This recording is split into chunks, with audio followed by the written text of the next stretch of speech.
Telecom is also adding more and more subscribers. But what's heartening to see is that it may not be a duopoly after all, because Vodafone is losing subscribers, but not at the same clip as it was a couple of months ago. So it pretty much seems that Vodafone, at least if you were to look at data for the month of August this year, it seems that Vodafone is perhaps back in the game. Now, how is it back in the game? Because we saw Vodafone lose just a little under 50,000 subscribers, 49,600 odd subscribers, as against 13 lakh, 1.3 million subscribers it lost in the month of July. And we've seen over time consumers porting out of Vodafone, porting into either Airtel or Jio, as the case may be.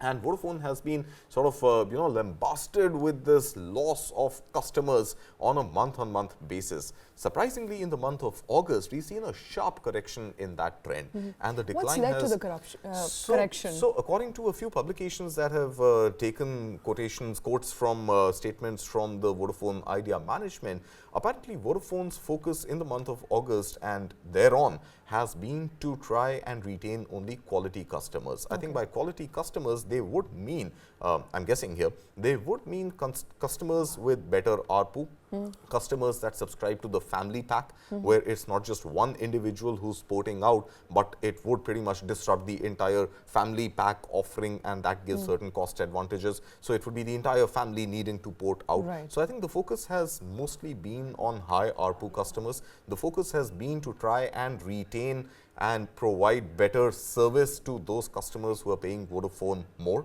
And at the same time, the management is also saying that they have focused on getting their 4G network strengthened. So fewer call drops, lesser sort of, buffering of data when you want to consume video content, better speeds on 4G, lesser network droppage, black zones, dark zones. So overall, I think a little bit of push in infrastructure when it comes to offering a better 4G experience to customers, and focusing on retaining the high value customers, the better quality customers who are not really there to save 100 rupees a month or 50 rupees a month and make the effort of porting out. Give them better service, give them better data connectivity. So focus on the existing customers as opposed to acquiring new customers. So, but coming back to ARPU, because you briefly touched on that, despite the ballooning wireless segment to the tune of about 114 crore individuals in this country who are using telecom services, one operator or the other,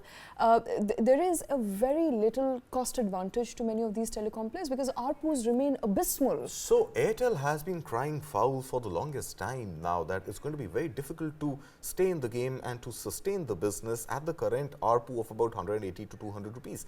Airtel believes that ARPU should go up to as much as 300 rupees, and ARPU, just for a viewer's, is average revenue per user. So the average billing that every user does every month on the telecom service that they subscribe to should be about 300 rupees a month, and that is what is going to keep telecom companies profitable, that is going to keep the business sustainable. And remember, India is pretty much the cheapest country out there when it comes to data. How much we spend on data is the lowest compared to even our neighbor China, even developed countries like UK, and Singapore, US, etc., as well as developing countries like Mexico, Brazil, Russia, etc. So we just don't want to pay for the data we want to use. I think we have seen that this sort of exciting rate at which you can get every GB of data is keeping consumers consuming more. So it's a function of scale versus unit economics. Scale, raking those huge revenues versus profitability. So I think that is the debate which is on in the telecom sector right now. But even though Vodafone, at least temporarily right now, it is only 1 month data which has shown this massive correction, suggests that Vodafone's losses are now finally getting hemmed in. You also see at the same time Jio, Reliance-Jio, adding 3 million subscribers in the same month. So Vodafone loses 50,000. And also sticking its neck out that we are okay with the ARPUs. We are okay with the rates. We've got deep pockets. Worry not. We've got your back, consumers. You don't need to pay anymore. Anybody asks you to pay more, port on to us. So I think Jio adding 3 million subscribers, Airtel adding about 1.2 million subscribers, and Vodafone losing 50,000 subscribers still suggests that the market is more tilted in favor of Jio and Airtel. Jio commanding about 45 crore subscriptions, Airtel a little shy, about 20% lower than that, at about 36-37 crore or so, and Vodafone a distant third there with just about 20-22 crore odd subscribers. So about 20% of the total market. That's right. So the battle is still far from over. I think it is early days to start celebrating a Vodafone recovery story just as yet, but at least as long as Vodafone is able to cut down on its losses, reduce the number of subscribers porting out, there is some measure of confidence there in the management and overall in the market as well, that maybe it's a little early to write off Vodafone and there could be some sort of a recovery.